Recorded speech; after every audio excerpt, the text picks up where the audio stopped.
Hello lovelies, today I'm ranking my favorite mid-range bags in order of how much I wear something. I'm gonna start with the one that I wear the absolute most, and then from there on the decline. And don't forget to stay to the end of the video where I'm gonna be sharing the one that ranks in last place that I'm going to move up to number one. It's insanity that it's not number one. I don't know if you can relate to this. I have not gotten a luxury bag in so long. I actually don't even remember the last one I got, not only because of all the things going on in that industry, and I covered it in a whole other video. A lot of times my lifestyle calls for a different type of bag. I feel like when you do have luxury bags, you should wear them as often as possible. I don't believe it that you should keep them as precious because otherwise you don't get your return on investment. But having said that, many times these mid-range bags are made just as beautifully and with as much care as a luxury bag, and it doesn't have to cost a mortgage payment. Start with a small Polo ID bag that literally I have worn so much. I've had this for a few years and have traveled with it probably the most out of any bag. The reason being, it's such a great bag to stick in your suitcase and not have it suffer a ton of damage. Most of the times I pack the bags I'm gonna wear on a trip like in my suitcase versus wearing them out because then they take a beating that way. But I was looking for a very sleek kind of moon shape that was timeless and then I could just carry on my shoulder like this, that would really seamlessly go from day to night. So this isn't so fancy that, you know, I can't possibly think about like not wearing it out for every day.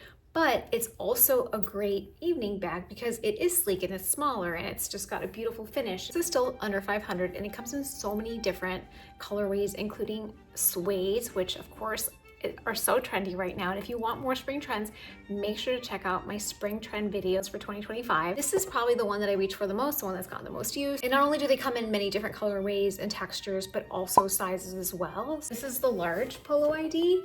This is for the most part sold out everywhere, but there's other brands that have an almost identical bag. But this is the Polo ID in the larger size. So there's a medium one in between there, but you can kind of see it's kind of the same flat shape. And I just absolutely love it. So if you can picture this beautiful suede texture in the smaller bag, it's just a classic bag that you'll wear forever. The second bag is one that you've probably seen on my channel because I style it a lot. It says Gigi, New York. Also very similar shaped shoulder bag. Great size because it's not overwhelming, but you can still carry quite a bit in here. It's also a phenomenal travel bag because once again, it can lie flat and it's just fantastic to just pull it out of your suitcase and not have it be ruined. Like sometimes you have these structured bags that are gorgeous, but are just never gonna come out of the suitcase looking amazing. This bag is about $300. They have really beautiful bags. They also have this bag in a couple of other colors as well. Really bad about taking stuff out of my bag. I'm like not using it. It's prednisone. So I always travel with prednisone because I have asthma and I also get really bad hives if I get bit by an insect. So I feel like I always have to have it on hand in case I flare up. This color has been so relevant for the last couple of seasons and shows no signs of slowing down, especially like this season with ballerina pink will look beautiful. It's just a bag that I've really enjoyed wearing and just so attainable. Number 3 is this beautiful quilted bag by Sophia. It reminds me of the YSL bag. I actually give credit to this bag for helping me not get the actual YSL bag. It has the same shape, it's got the same kind of vibe and impression without, again, costing a mortgage payment. And inside it's just so thoughtful. It's got a little pouch that is such a great compartment, especially for these huge totes. It's got a little clip-on belt here to keep the straps together. And then inside it's got, actually this bag is nicely emptied out, thank goodness. You have 2 zipper pockets here and then another pouch. And this one is under $200, really, really affordable. And all of my Sophia items are pieces that have lasted years and just stand the test of time. They're a wonderful British brand that is designed in London and I just love them. Really great to, sounds common theme, really great to travel with, not just while you're getting back and forth, like airport outfit, just to fill in with a lot of stuff. But if you are not doing that and you just want a big tote once you get somewhere, it also folds up super nicely like this, like plays like super flat, and then you get there and then it's like nothing happened. It's also a fantastic way to add texture to any outfit. It gets so many compliments, and it's also a bestseller. You're gonna absolutely love the next bag, but before we get to it, make sure to hit the subscribe button. I'm Ziba, and I'm so happy you're here. I upload videos weekly on how to look and feel better in 2025, and you don't wanna miss them. Number 4 is my Demellier London Montreal. I'm gonna lump this baby one with my midi Montreal. I can't decide which one I wear more, whether the midi or the midi. Once spring summer rolls around, this is my go-to bag because of the raffia. They also have a raffia in another colorway, which is really special. It's just the perfect spring summer bag where maybe you want to travel a little lighter. It does have a crossbody strap that I never use. I just end up committing to holding it like this because it doesn't get really heavy, right? Because it's not a lot of room. The midi bag is very, very spacious, but it also has a crossbody strap. This looks so elegant. They have a beautiful structure. I can travel with this one a little bit easier because it's easier to keep safe. The midi one is a little bit harder because I don't want it to get crushed and, you know, lose its beautiful shape. That is my number 4 of how much I wear it. My Demellier London Montreal bag.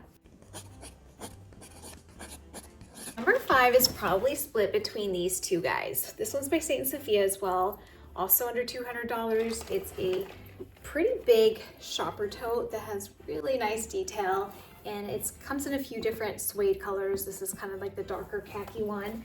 And then this one by Songmont, really slouchy. So this one is more structured and kind of has more of a shopper feel. This is more of a slouchy, kind of like the row inspired.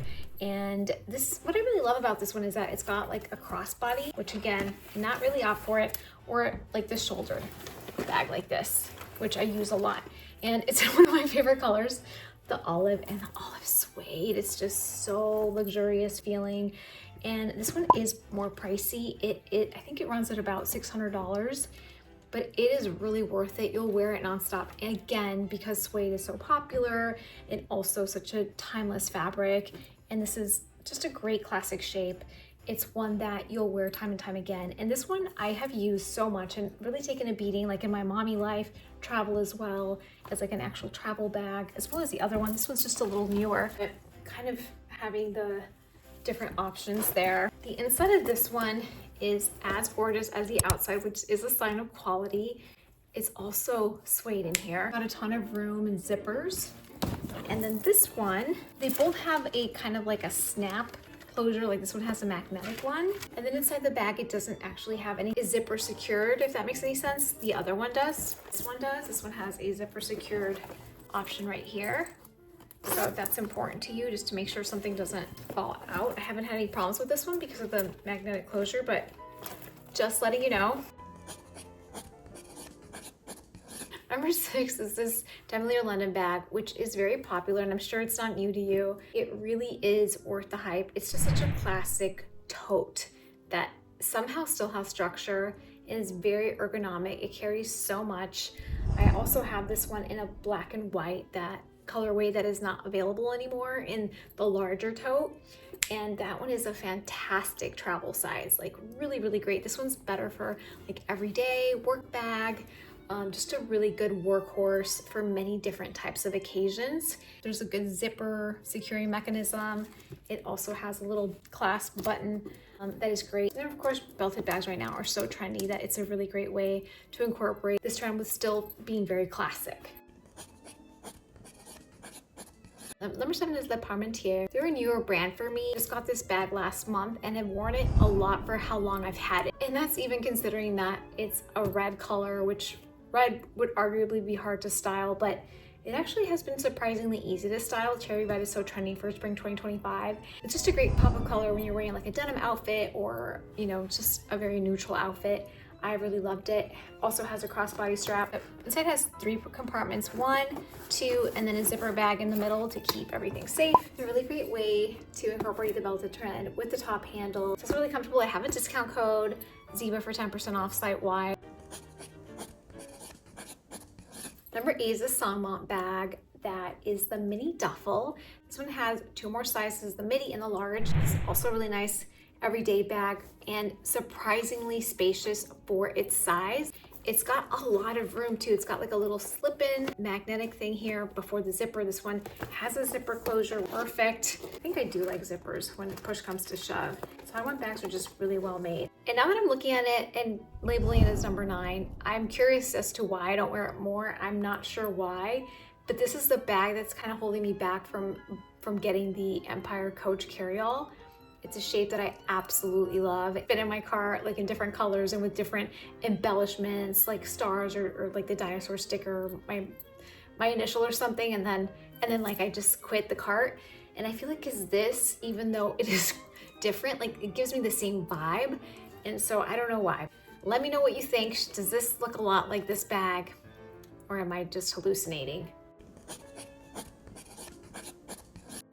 And now, as promised, this is the last ranking bag that is gonna move to number 1 because I don't know why I haven't been wearing it more. This is the Paris 64 tote that comes in a few different colors. It's cowhide, it's incredibly buttery soft.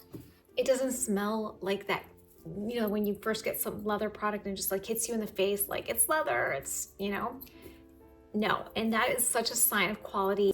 I have these Western boots by Rocky Rebels that beautifully made. I remember when I first got them, I emailed the designer and I asked her, why don't your boots smell like leather? All of my Western boots smell so much like leather. And she said it's because of the care that you take in curing them and treating the hide before you do anything with it. And that really stuck with me. And every time I can just like really smell the leather, I'm like, cut some corners here. I also have a whole video dedicated on how to style Western boots in case you're looking to spruce up your wardrobe with Western boots. So this bag should be at least in the first 3 spots because it is such a wonderful quality bag. Comes in a few different colors. There's so much space. A zipper bag that I'm always looking for. Look at the pretty pattern inside. It just looks so slouchy and of the moment. It's slouchy yet structured. It's minimalist yet present. Gonna move this up to number 1, if not in the upper spots. Let me know what bag you like the best. This idea came to mind because I was talking to Sophia from Sophia Sees Beauty, one of my favorite beauty luxury YouTubers. And it was such a treat to talk to her on the phone because this is such a lonely job sometimes, even though when I'm making these videos, I feel like you're right in front of me and like I'm talking to you. The research and the editing and all that stuff is just quite lonely. We're just kind of trading different YouTube ideas and things. She recently did a mid-range luxury bag video and I thought, you know what? As a matter of fact, I've almost only wearing mid-range bags lately. So make sure to check out her video too. And if you learned something today, don't forget to hit the subscribe button.